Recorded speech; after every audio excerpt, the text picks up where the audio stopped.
শরীয়তপুরের জেলা যুবদল 11ই মে আপনারা জানেন কেন্দ্রীয় যুব দলের এক প্রেস বিজ্ঞপ্তির মাধ্যমে বিলুপ্ত ঘোষণা করা হয়েছে।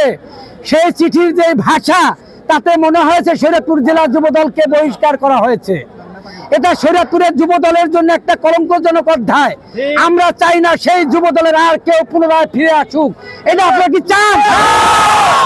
যদি না চান আমাদের বক্তব্য পরিষ্কার, যারা টেন্ডারবাজির সাথে জড়িত, যারা মাদকের সাথে জড়িত, যারা বিভিন্ন অনিয়ম এবং যারা জুয়ার সাথে জড়িত, তারা যেন আগামী দিনে যুব দলে কোনোভাবে স্থান না পায় সে ব্যাপারে আমাদের প্রিয় নেতা মিয়ানউদ্দিন অপু ভাইয়ের কাছে আমাদের আবেদন থাকবে।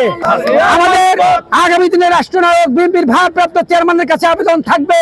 শরীয়তপুরে বিভিন্ন গোয়েন্দা সংস্থা আছে, ইলেকট্রনিক্স মিডিয়া আছে, প্রিন্ট মিডিয়া আছে, তাদের কাছে খোঁজ নেবেন গত 15 বছর ফাঁসির সরকারের বিরুদ্ধে কারা রাজপথে ছিল, তার মধ্য থেকে যেন বাছাই করে তারপরে আগামী দিনের যুবদল শরীয়তপুরে গঠন করা হয়।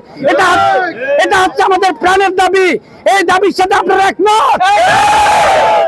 আপনারা দেখতেই পাচ্ছেন আমরা বিগত দিনের কলঙ্ক ঘোষণ করতে চাই।